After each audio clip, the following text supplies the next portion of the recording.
athletically and professionally, what you want to do is go in the water, and that lifts the water up, and it produces just a little bit of a space where there's a little less drag on you.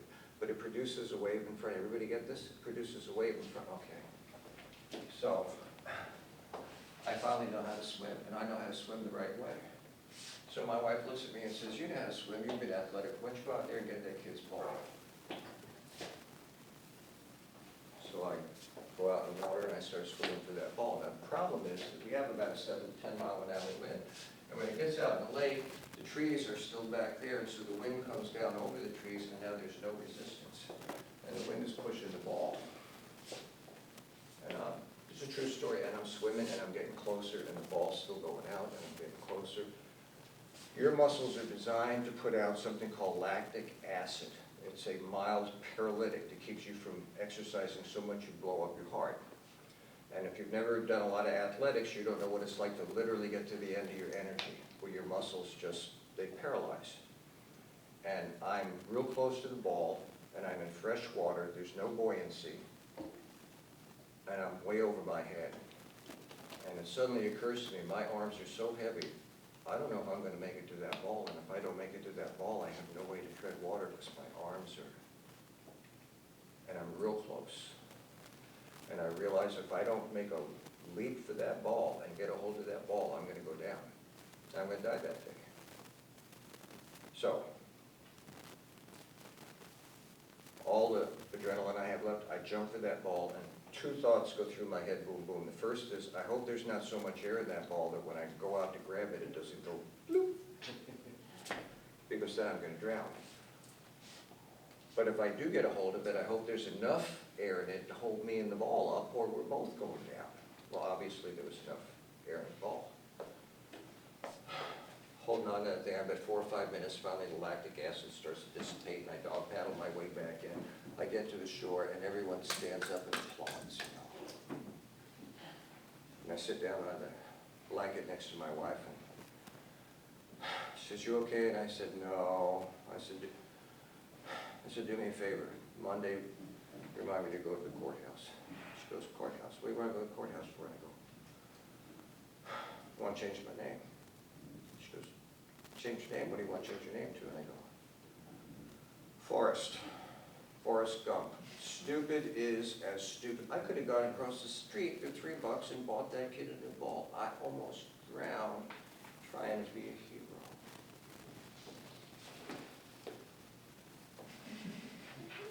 Doing my good deed, right?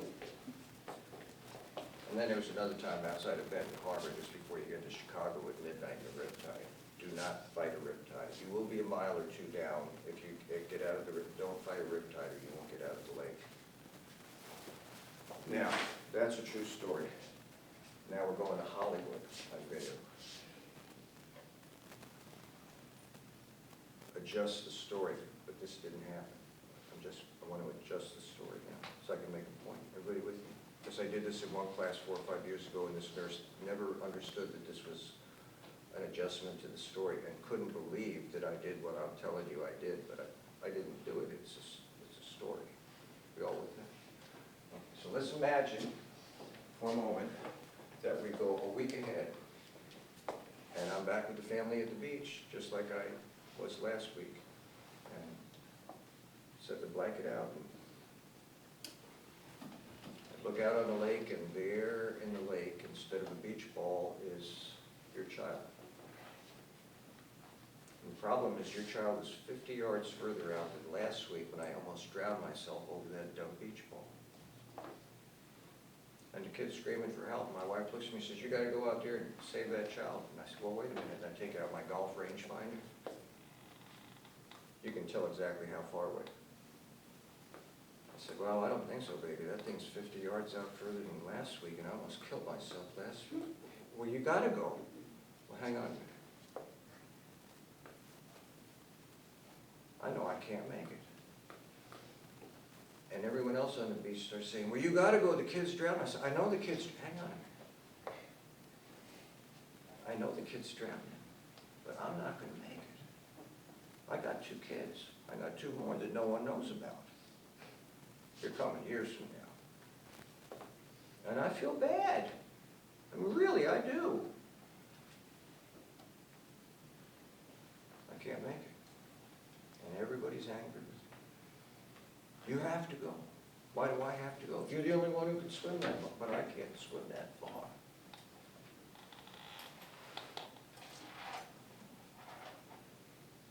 Doesn't somebody have to go? What is a lifeguard? There are no lifeguards. I wish there was, but there's no lifeguards. Well, that's happened here, the fella that saved a woman down in Dunedin Yeah. that was drowning, he drowned, saving her life. So He it was drowned, like saving her life, yeah. one for another. Now, I'm sure her family's thrilled, his not so much. I have a solution for it. You show me how to do it. Go ahead. You go save them. You go put your life in harm's way when you know you can't make it. Why do you want to put me on Jump Street?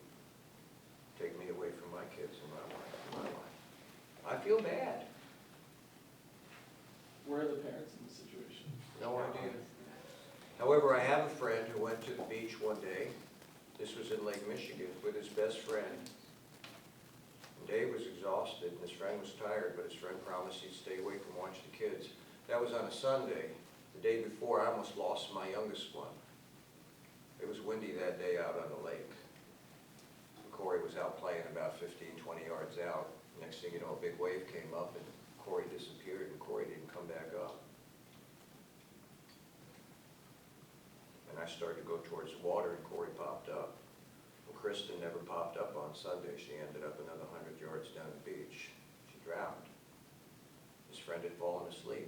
And maybe if he hadn't fallen asleep, it wouldn't have made a bit of difference. Here's the point, people. We're not in theory anymore. We're applying life to our ethical principles, and not all applications work out the way we want them to. Life is not always user-friendly, and we have dilemmas that we have to deal with. And I'm sorry that kid's out there 50 yards further than that dumb ball.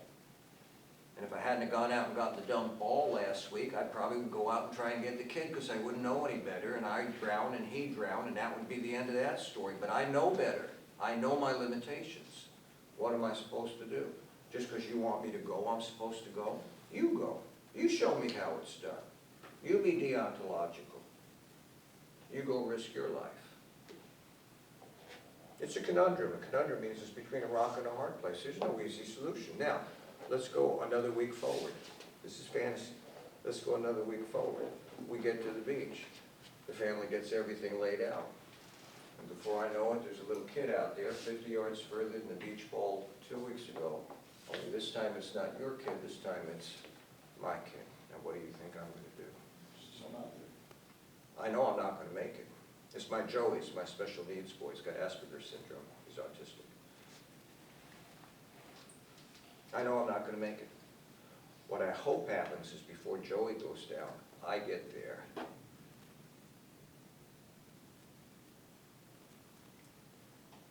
And I get to remind him how much I love him. And we'll both go down together. One of the questions you're going to get towards the end of the semester is, do we owe people we're close to more than we owe people we don't know? That's a perfect situation. That's my kid. I feel bad about what happened to your kid. If I could have done anything different, I would have. And I know I'm not going to save my kid either. But for some reason, morally, I feel required to try and save his life. Ethics is not easy, people. We shouldn't fool ourselves. There's a great movie called The Guardian with Kevin Costner and Ashton Kutcher. Yeah, this young buck, he's going to show everybody he's a swim champion, and he's going to. Anyway, he meets Kevin Costner, and Kevin Costner's training these Coast Guard people for Coast Guard rescue. Anyway, the story unfolds, and at the end of the story, it turns out Kevin Costner finally realizes he can't do this anymore, so he's going to retire.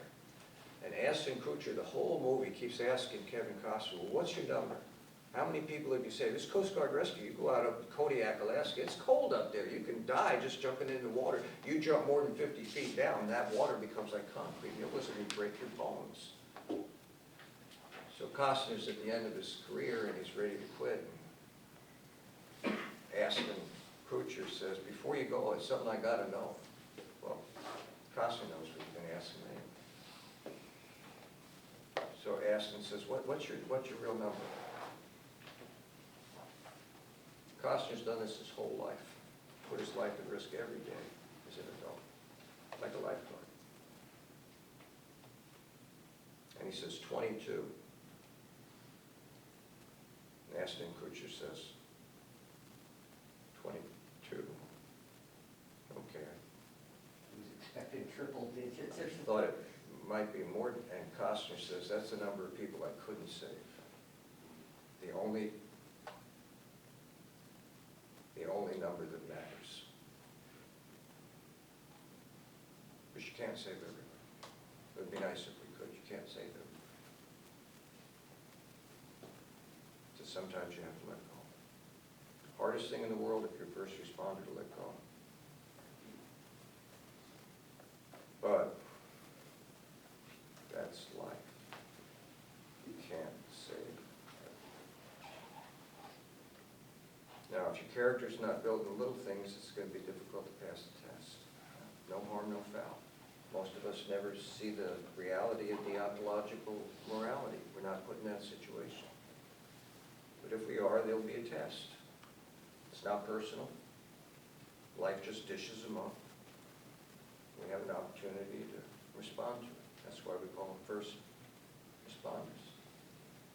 They've taken an oath. They feel a moral obligation. But even there, you do not expect a fireman to run into a building completely consumed by fire with no chance of rescuing that child on the 3rd floor. If you do, you condemn that person to death, and certainly they've done their moral duty, but maybe they could save 22 other lives if they didn't do that. And it's difficult to let somebody go. It's real difficult. If you're in my regular ethics class, we talk about euthanasia, letting people go, pulling the plug sometimes. I had to withdraw the feeding tube from my mom. It was growing the cancer and killing her and putting her in even more pain, no hope for recovery. My dad couldn't eat food anymore. He didn't want hydration either. His living will said, remove the hydration. You can live without food. I went 7.5 weeks. I lost 54 pounds during cancer treatment. 54 pounds off of my frame. I was 144 pounds when they were done. But you can't go 3 days without liquid. When you go to the hospital, first thing they do is they IV you because you need liquid.